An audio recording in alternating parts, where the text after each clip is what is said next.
Finalmente chegamos às finais de conferência. Algum novo astro, algum novo time vai ser coroado um novo campeão da NBA. New York Knicks, Indiana Pacers, Minnesota Timberwolves, Oklahoma City Thunder. Chegamos ao palco final. Não o palco final porque estamos a um passo da NBA Finals, mas estamos muito perto. Sejam bem-vindos a mais um vídeo, meu nome é Samuel Rafael e hoje eu vou trazer aqui um pouco da minha análise sobre cada um desses duelos, o que eu acho que vai acontecer, o que eu espero e quem eu acho que vai ganhar. Então já deixa o like, se inscreve no canal, isso me ajuda demais e bora pra análise. Vamos começar com Wolves e Thunder. Oklahoma ao longo desses playoffs estabeleceu vantagens em alguns jogos impressionantes. 51 pontos de vantagem no primeiro jogo, 19 pontos, 43 pontos, 32 pontos nesse final de semana, no domingo, contra o Denver Nuggets. Então, eles conseguem simplesmente, quando eles querem, dominar o jogo, defensivamente e ofensivamente.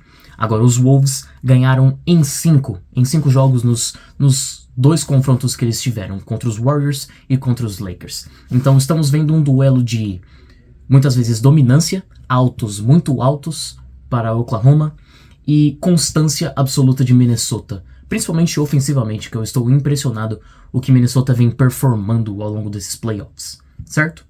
Eles possuem os dois melhores defensive ratings desses playoffs, então está no DNA deles ter essa defesa forte, ser esse time defensivamente movido pela defesa.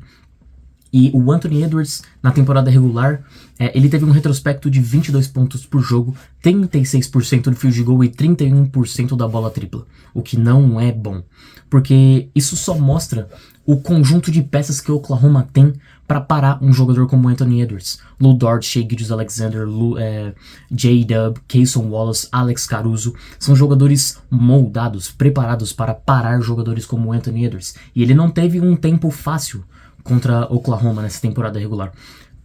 Caso contrário, por outro lado, o Shai Gilgeous teve médias de 35 pontos por jogo, 7 rebotes e 7 assistências. Uma certa disparidade aí de suas devidas estrelas, mas no geral, os times tiveram um recorde empatado de 2 vitórias para cada lado, 2-2. Porque o que eu acho é que o Anthony Edwards vai trabalhar muito como um ball handler primário nessa série, o que significa que ele vai ser o armador de Minnesota, coisa que ele não fica confortável fazendo. Então o Oklahoma pode trabalhar em cima disso, pode fazer com que ele gere turnovers e fazer com que eles criem vantagem através disso. Outra coisa que eles precisam tomar cuidado é com essa segunda linha defensiva, quando o Gobert estiver no short roll, muito provavelmente gerado através de dobras no topo, coisa que eu acho que vai acontecer muito ao longo dessa série. Então, quando o Gobert estiver no short roll, ele vem se mostrando muito bem conectando seus parceiros de equipe em cortes para cesta na baseline, no fundo de quadra, seja com o Donte DiVincenzo, com o Jaden McDaniels, com o Nickeil Alexander. Agora, para o ofensivo de Thunder, se o Mike Conley for titular,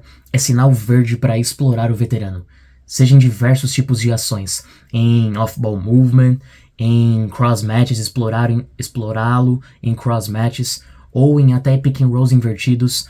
Seja no que for, você precisa colocar o veterano em ações, porque ele não é um bom defensor, e quando você tem jogadores fisicamente superiores a ele em quadra, você precisa explorar essas vantagens, você precisa criar esses desequilíbrios na defesa do adversário. Outra coisa que eles devem fazer é, quando o Shai for o iniciador, coloque ele em ações de pick and roll, em ações conjuntas com o Hartenstein.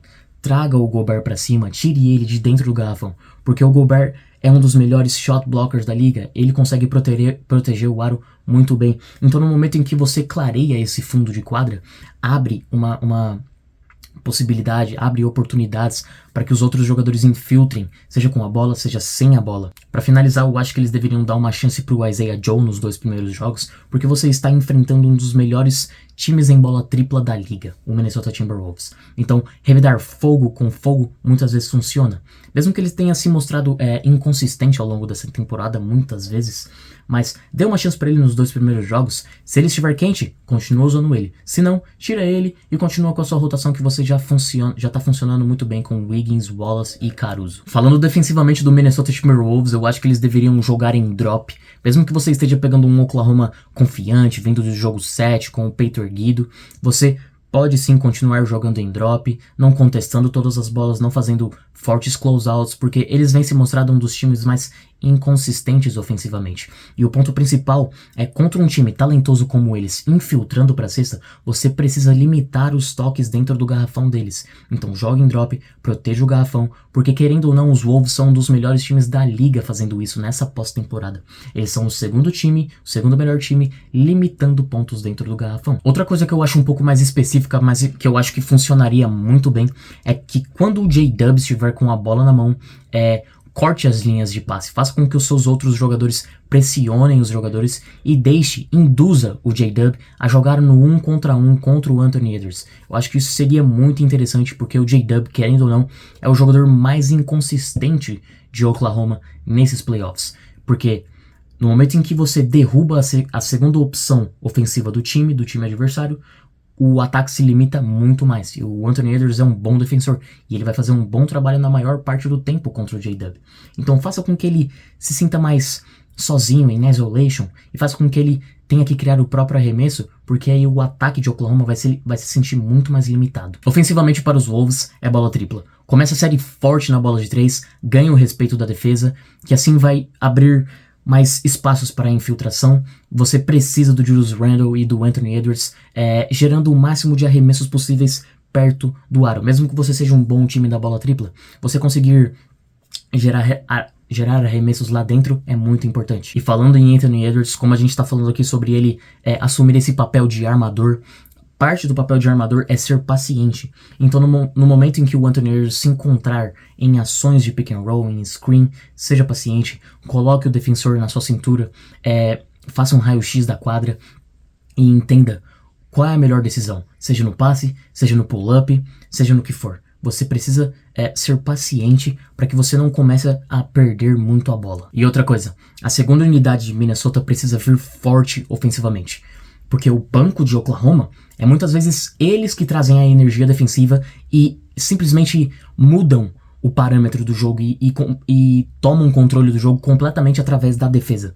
Então, Naz Reid, Donte DiVincenzo, Nickeil Alexander, vocês precisam entrar atentos, focados, para conseguir capitalizar o máximo de arremessos possíveis e não tomar as decisões erradas, porque esse banco de Oklahoma é muito perigoso. No geral, pelo que eu vi até aqui, com as peças defensivas que Oklahoma tem contra Minnesota e a dominância que eles conseguem impor de repente num jogo é simplesmente impressionante. Então por isso que eu acho que vai ser Thunder em 7. Em 7, porque eu acho que Minnesota consegue ganhar 3 partidas sim, devido à inconstância ofensiva desse Oklahoma. Minnesota com sua defesa forte vai conseguir trabalhar em cima disso, mas mesmo assim, no fim do dia, no jogo 7, Shai Gilgeous-Alexander vai colocar a bola dentro do braço e de repente eles vão fazer o que fizeram no domingo contra o Denver Nuggets e ganhar a série e ir para a NBA Finals. Agora falando de Indiana Pacers e New York Knicks, uma rivalidade pesada aqui. O Towns na temporada regular ele teve média de 36 pontos por jogo, 12 rebotes e 56% do field goal. Muito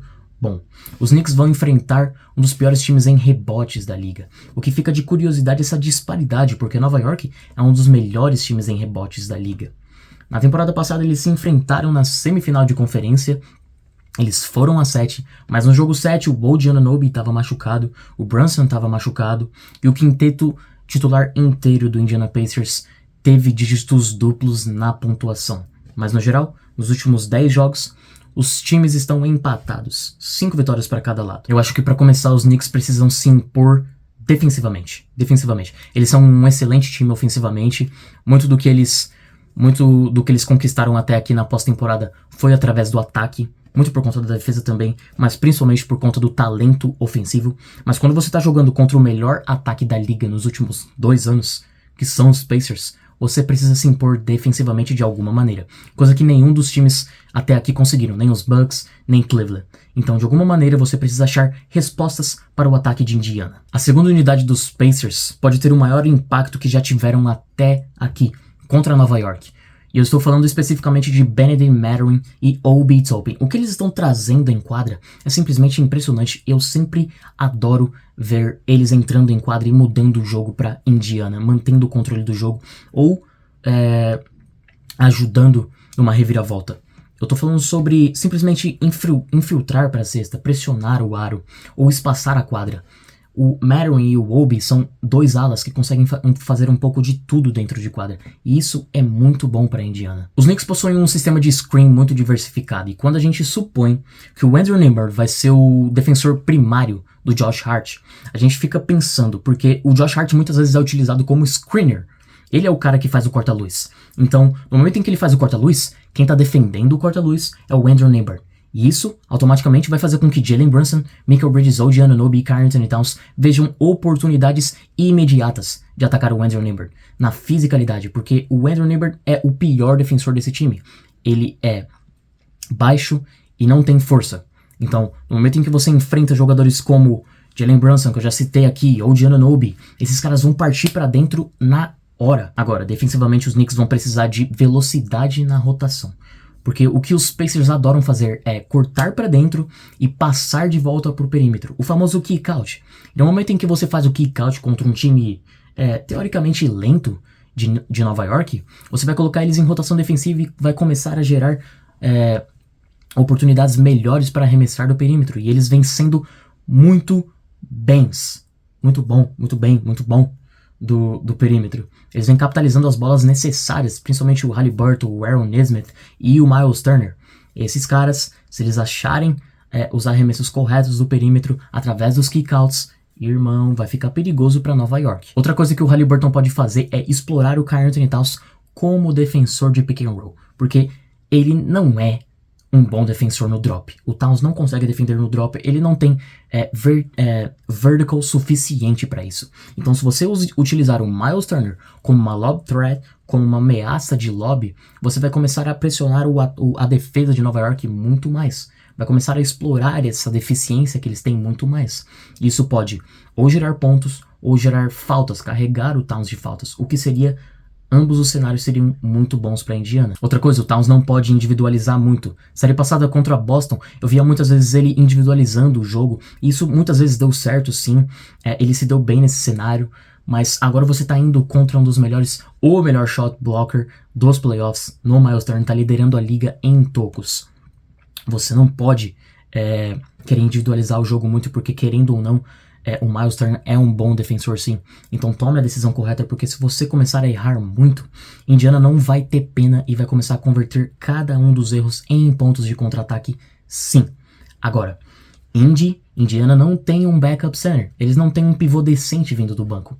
Então, Mitchell Robinson, se ele for utilizado da maneira correta e continuar sendo agressivo nos rebotes ofensivos, ele pode ser muito importante para Nova York ao longo da série. Era uma série que eu estava bastante indeciso, mas depois de dar uma olhada em algumas stats, analisar, eu acho que Knicks vai impor um jogo muito mais físico, o time titular é mais talentoso e com a motivação e o mando de quadra é Knicks em 7. Ah, Samuel, as duas séries vão para 7? Vão sim, porque nenhum dos 4 times estão dispostos a perder a oportunidade que eles têm de chegar em uma NBA Finals. Todos os times estão com fomes, eu acho que serão 2 séries sensacionais. Comenta aí se você gostou desse vídeo, deixa a sua opinião novamente, me segue nas redes sociais e tamo junto, rumo à NBA Finals, rumo à NBA House.